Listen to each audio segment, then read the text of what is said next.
والصلاة والسلام على رسول اللہ وبعد اعوذ باللہ من الشیطان الرجیم من حمزہ ونفخہ ونفثہ هو الذی ارسل رسولہ بالہدی ودین الحق لیظہرہ علی الدین کلہ۔ محترم مکرم جناب صدر مجلس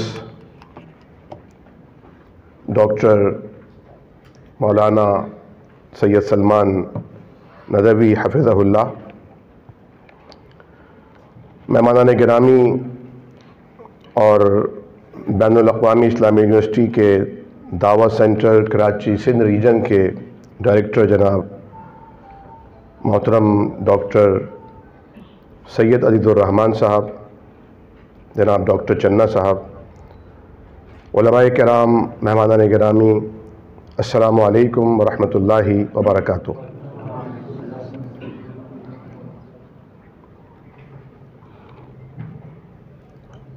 اسلامی ریاست اور سیاست کے درمیان وہی تعلق اور رشتہ ہے جو چولی اور دامن کا ہے، یعنی لازم اور ملزوم کی حیثیت اختیار کرتا ہے۔ اس حوالے سے ہم یہ دیکھتے ہیں کہ اسلام نے حکومت اور حاکمیت کے حوالے سے حاکم اعلیٰ حقیقی حکومت کا حقدار اللہ رب العالمین کو قرار دیا ہے۔ جو خالق ہے وہی مالک ہے اور حکومت کا حق اسی کو حاصل ہے۔ اس حوالے سے اسلامی ریاست کے اس بنیادی سیاسی فلسفے کا مروجہ اور مغربی جمہوریت سے اکثر علمی اور عقلی اختلاف ہوتا ہے، جسے ہم اس طرح حل کرتے ہیں کہ ہمارے ہاں اسلامی جمہوریت جسے کہا جاتا ہے یہ وہ جمہوریت ہے جو دراصل اللہ رب العالمین کے احکامات اس کے بندوں پر نافذ کرنے کے طریقہ کار کے لیے مشاورت کس طرح کی جائے گی، اس کا نفاذ کس طرح ہوگا، یہ طے کرے گی۔ اور اس نفوذ کی ذمہ داری اس خلیفۃ اللہ علی الارض پر عائد ہوتی ہے جسے حضرت انسان کہا گیا، جو انبیاء کرام، اللہ کے رسل اور پھر ان کے بعد علماء اہل علم اس منصب کو سنبھالتے ہیں۔ اسلام کی یہ خلافت وہ مطلق العنان آمریت ہرگز نہیں ہے، نہ ہی وہ بادشاہت اور ملوکیت ہے جس میں کوئی خاندانی تسلسل تصرف ہو یا جس میں عوام، رعایا، اہل علم کی کوئی شمولیت نہ ہو۔ نبی کریم صلی اللہ علیہ وسلم جیسی ہستی مبارکہ جو براہ راست اللہ کی طرف سے مبعوث تھے، نبی مرسل تھے، وحی کے ذریعے جن کی رہنمائی کی جاتی تھی، وہ خود اللہ تعالیٰ کے حکم پر وشاورہم فی الامر لوگوں کو مشورے میں شریک کیا کرتے تھے۔ امام سیوطی نے جناب ابو ہریرہ سے اور امام ترمذی نے جناب سیدہ عائشہ صدیقہ رضی اللہ تعالی عنہا سے یہ روایت لی ہے کہ میں نے نبی کریم صلی اللہ علیہ وسلم سے زیادہ مشورہ کرنے والا کسی کو نہیں پایا ہے۔ اب اپنی رائے کو تھوپنے اور مسلط کرنے کے بجائے لوگوں سے مشاورت لیا کرتے تھے۔ اور آج کی مشہور زمانہ شخصیات جن کا تعلق نفسیات سے بھی ہے، جو موٹیویشنل فیلڈ سے بھی تعلق رکھتے ہیں، وہ یہ بات باور کراتے ہیں کہ کسی ایسے نظام میں جس میں کوئی مالک ہوتا ہے اور ایسے نظام میں جس میں کارکنان کو فیصلوں میں شریک کیا جاتا ہے، ترقی کارکردگی میں فرق اسی لیے پیدا ہوتا ہے کہ کہیں حاکم اور محکوم کا معاملہ ہوتا ہے اور کہیں رعایا اپنی ریاست کو یا کارکن اپنے ادارے کو خود اون کر رہے ہوتے ہیں۔ انہیں یہ احساس ہوتا ہے کہ یہ ہمارا ادارہ ہے، یہ ہماری جماعت ہے، یہ ہمارا ملک ہے، یہ ہمارا شہر ہے، چنانچہ وہ اپنی ذمہ داری کا احساس بھی کرتے ہیں اور ذمہ داری ادا بھی کرتے ہیں۔ اور اس کی بے شمار مثالیں ہیں. میں صرف ذہن میں وہ باتیں تازہ کرنے کے لیے آپ کی خدمت میں پیش کر رہا ہوں. یعنی ہجرت حبشہ کا موقع ہو، ہجرت مدینہ کا مسئلہ ہو، وہ دار ارقم ہو جو دار الندوہ کے مقابلے میں مکہ میں تھا، یا پھر مدینہ طیبہ میں جو اصحاب صفہ تھے، یا مسجد نبوی کی وہ پارلیمنٹ تھی جس میں سب سے پہلے نماز کے لیے یکجا کرنے کا طریقہ کیا ہو. آپ جانتے ہیں کہ اذان قرآن کریم کے ذریعے یا وحی کے ذریعے، جسے وحی جلی عام طور پر کہا جاتا ہے، بیان نہیں کی گئی، بلکہ سب سے پہلے مشاورت کی گئی کہ کس طرح جمع کیا جائے. اور پھر اہل علم جانتے ہیں کہ کس طرح نبی کریم صلی اللہ علیہ وسلم نے اس کی توثیق بھی فرمائی کہ مجھے خواب میں بھی یہی اذان سنائی گئی ہے. اور آپ جانتے ہیں کہ نبی کا خواب سچا ہوتا ہے اور وحی کی ایک قسم ہوتا ہے.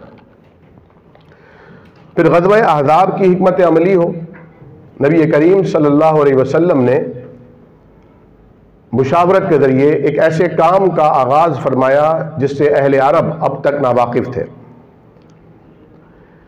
اسلامی سیاست کا ایک بہت اہم ترین معاملہ رواداری کا ہے. جیسے کبھی ڈاکٹر سید عزیز الرحمان صاحب فرما رہے تھے کہ ہمارے ہاں قبولیت اور عدم قبولیت کے اعتبار سے بہت تفاوت ہے. ہم جسے قبول کرتے ہیں ہم سمجھتے ہیں حق بھی وہیں تک محدود ہے، اور جو ہم نے قبول نہیں کیا شاید حق کا بھی اس سے کوئی تعلق نہیں ہے. چنانچہ رواداری کا اسلام سب سے بڑا پرچارک ہے.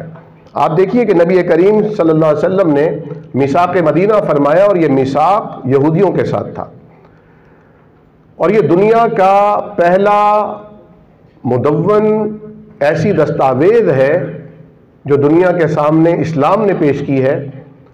اور یہ دو تہذیبوں کے درمیان معاہدہ تھا، اور اس معاہدے میں یہودیوں کو وہ حقوق دیے گئے جو اس ریاست کے مسلمانوں کو حاصل تھے، یعنی مذہبی رواداری بھی اور سیاسی رواداری بھی.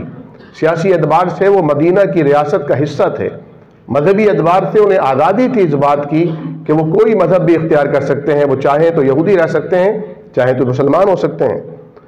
پھر آپ نبی کریم صلی اللہ علیہ وسلم بذات خود ریاست کے منتظم اعلیٰ، حاکم اعلیٰ کے نمائندے کی حیثیت سے آپ یہودیوں کے جنازوں میں شرکت کرتے. یعنی اگر جنازہ آ رہا ہے تو آپ اس کے احترام میں کھڑے ہو جاتے. صحابی آپ سے کہتے کہ یا رسول اللہ یہ تو یہودی کا جنازہ ہے، اور آپ ان کی یہ کہہ کے تسلی تشفی فرماتے کیا یہودی انسان نہیں ہے. یعنی یہ رواداری اور مساوات کا وہ کلچر حضور کریم صلی اللہ علیہ وسلم نے پیش کیا جو اسلامی ریاست میں سیاست کا ایک اہم ترین پہلو ہے. آپ یہودی بچوں کی عیادت کرنے کے لیے تشریف لے جاتے. کتنے یہودی تھے جو معذور تھے، آپ نے اس کمزور اور عدم استحکام سے دوچار اسلامی ریاست مدینہ میں ان کے وظائف باندھے ہوئے تھے.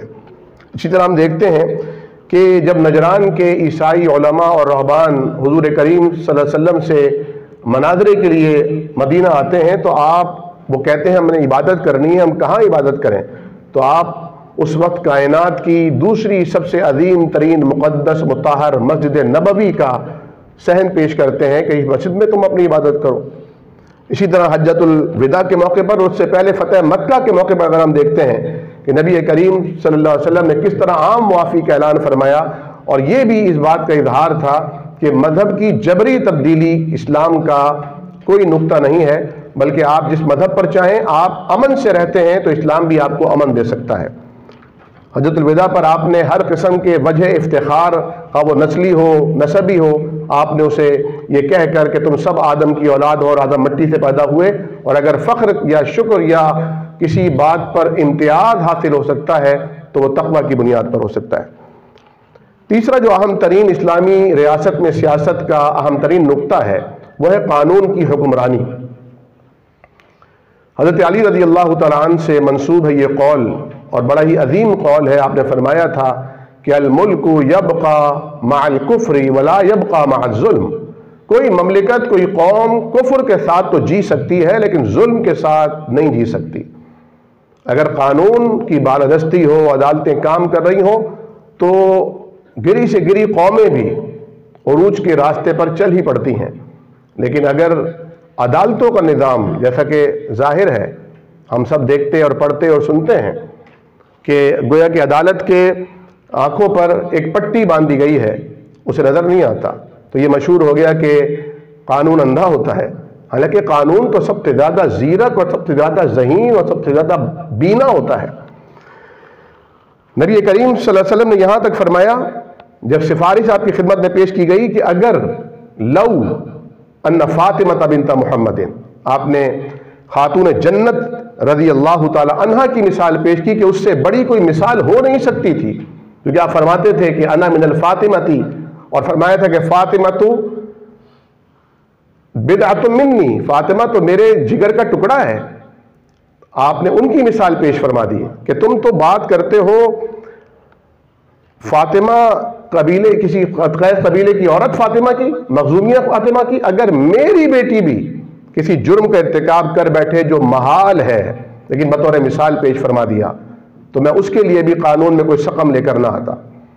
یعنی اسلامی سیاست یہ سکھاتی ہے کہ کوئی فیورٹزم نہیں ہے، عدل کا تقاضا یہ ہے کہ قانون کی حکمرانی ہو۔ یہی اللہ رب العالمین کا نظام ہے کہ اللہ رب العالمین کے کوئی چہیتے نہیں۔ یہودیوں نے کہا نحن ابناء اللہ نحن احباؤہ، ہم اللہ کے چہیتے ہیں، ہم اللہ کے دلارے ہیں۔ فرمایا تب تک جب تک اللہ سے تمہارا وعدہ ایفا ہوتا رہے گا۔ نبی کریم صلی اللہ علیہ وسلم نے منصب اور قضایا کے طلبی کے حوالے سے یا اس کی سپردگی کے حوالے سے خاص تنبیہات بیان فرمائیں۔ فرمایا کہ جس نے جو مانگتا ہے وہ اس عہدے کو سپرد کر دیا جاتا ہے، اور جو بغیر مانگے کسی ذمہ داری پر آتا ہے وہ اللہ کی طرف سے مدد کیا جاتا ہے۔ کسی صحابی کے سامنے یہ بات رکھی گئی، انہوں نے انکار کر دیا عہدے طلب کرنے سے، کہا کہ نہیں، یہ بھی فرمایا گیا ہے کہ اگر بغیر مانگے دیا جائے تو وہ مدد کیا جاتا ہے، اللہ کی طرف سے برکتیں آتی ہیں۔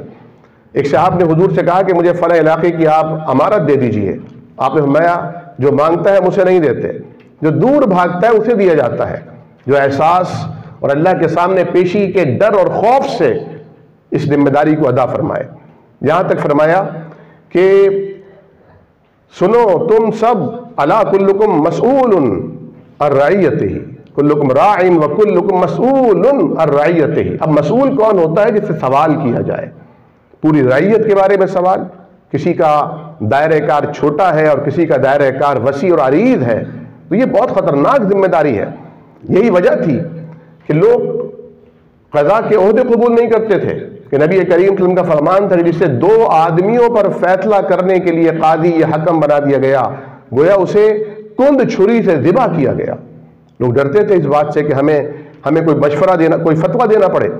مسجد نبوی میں تابعین آتے سوال پوچھنے کے لیے، ایک صحابی سے سوال پوچھتے حالانکہ انہیں جواب معلوم ہوتا، وہ کبار صحابہ میں سے تھے، لیکن وہ کہتے فلاں سے جا کے پوچھئے، فلاں کے پاس جاتے تو کہتے فلاں سے پوچھئے، اور یہ پھر پورا سرکل بن کر انہی پہلی صحابی کی خدمت میں حاضر ہوتے اور پھر وہ بامر مجبوری کہ کتمان حق نہ ہو سوال کا جواب دیتے۔ یہی تنبیہات تھیں، یہی احساس ذمہ داری تھا جس کی بنا پر حضرت ابو بکر صدیق رضی اللہ تعالی عنہ نے خلافت رسول قبول کرتے ہوئے جب آپ کی نیابت اختیار کی، اور پہلا جو آپ نے خطبہ دیا یہی دیا کہ میں تم میں سے کوئی خاص فضیلت کا حامل نہیں ہوں، تم نے اگر مجھے یہ ذمہ داری دے دی ہے تو جب تک میں تمہیں اللہ اور اس کے رسول کے راستے پر چلاؤں میری اطاعت کرنا، اور جہاں میں اپنی بات کی طرف بلاؤں تو تم مجھے سیدھا کر دینا۔ بلکہ بعض روایات میں آتا ہے ایک صحابی نے کھڑے ہو کر کہا ہم اس تلوار سے آپ کو سیدھا کر دیں گے، ہم آپ کی رہنمائی کریں گے۔ چنانچہ یہ جرت اسلام نے دی ہے رعایا کو، عوام و خواص کو، کہ وہ وقت کے حاکم کو دوران خطبہ روک کر یہ پوچھ سکتے ہیں کہ آپ نے جو یہ کرتا پہنا ہے، اتنا لمبا کرتا آپ کے پاس کیسے آ گیا؟ جو کپڑا سب میں تقسیم ہوا تھا اس سے تو آپ کا لباس تیار نہیں ہو سکتا تھا۔ آج اگر کسی سے پوچھا جاتا ہے، نیب اگر کسی کو نوٹس بھیجتی ہے تو وہ کہتے ہیں کہ یہ سوال جواب تو قیامت والے دن ہونے ہیں، یہ یہاں کیوں پوچھے جا رہے ہیں؟ حضرت فاروق اعظم رضی اللہ تعالیٰ عنہ کا طرز حکمرانی ہمیں اسلامی ریاست کے نظام سیاست کو واشگاف انداز میں سمجھاتا ہے کہ کس طرح وہ راتوں کو گشت کیا کرتے تھے، کس طرح وہ لوگوں کے گھروں تک سامان اپنے کاندھے پر رکھ کر پہنچایا کرتے تھے، اور جب آپ کی زوجہ محترمہ نے یہ پوچھا کہ ہڑبڑا کر کیوں اٹھے ہیں، تو آپ نے فرمایا تھا کہ ابھی ابھی مجھے خیال آیا ہے کہ فرات کے کنارے جو راستہ بنا ہوا ہے وہاں پتھر پڑے ہیں، اگر کوئی سوار رات کی تاریکی میں ٹھوکر کھا کر گر گیا اور اللہ کی عدالت میں کھڑا ہوا تو عمر کیا جواب دے گا؟ اور یہ جملہ تو آپ کا مشہور ہے کہ اگر فرات کے کنارے کوئی کتا بھی بھوکا مر گیا تو کہیں عمر کو اس کے بارے میں جواب دہی نہ کرنی پڑ جائے۔ سفیر آپ کو ڈھونڈتا پھر رہا ہے، کبھی مسجد آتا ہے، کبھی آپ کے گھر جاتا ہے، کبھی یہاں کبھی وہاں، لیکن اسے حضرت عمر نہیں ملتے۔ کسی نے کہا وہ درخت کے کنارے، درخت کے سائے میں بیٹھے قیلولہ کر رہے ہوں گے۔ وہ حیران ہوتا ہے کہ 44 لاکھ مربع میل کا حکمران ہے اور اس کے لیے کوئی محل نہیں، کوئی دربان نہیں، کوئی گارڈز نہیں۔ آپ فرماتے ہیں گارڈ کی ضرورت انہیں ہوتی ہے جو انصاف نہیں کرتے، جو انصاف کرتے ہیں ان کی رعایا خود ان کی محافظ بن کر کھڑی ہوتی ہے۔ پھر معاشی استحکام کے حوالے سے نبی کریم صلی اللہ علیہ وسلم جس مدینہ میں تشریف لائے وہاں یہودیوں کا نظام چل رہا تھا، اور یہودی آپ جانتے ہیں کہ وہ سودی کاروبار کرتے تھے۔ آپ نے یک لخت اس سودی کاروبار کے حوالے سے کوئی بات کہنے کے بجائے مسلمانوں میں مواخات قائم کی، ایک دوسرے کا بازو بنایا، صدقات اور خیرات کا تصور دیا، اسلامی نظام مالیت کو مستحکم کیا، کیونکہ معیشت مستحکم ہوگی تو معاشرت مستحکم ہوگی، پھر ہی سیاست مستحکم ہوگی۔ آپ نے فرمایا تؤخذ من اغنیائہم فترد علی فقرائہم، ہمیں حکم یہ ملا ہے کہ ان کے امیروں سے لو اور ان کے غریبوں پہ خرچ کرو۔ چنانچہ اسلامی نظام بیت المال نے یہ دن بھی دکھایا کہ دینے والے تو تھے لیکن لینے والا کوئی موجود نہیں تھا۔ بہت بہت شکریہ، وآخر دعوانا ان الحمد للہ رب العالمین۔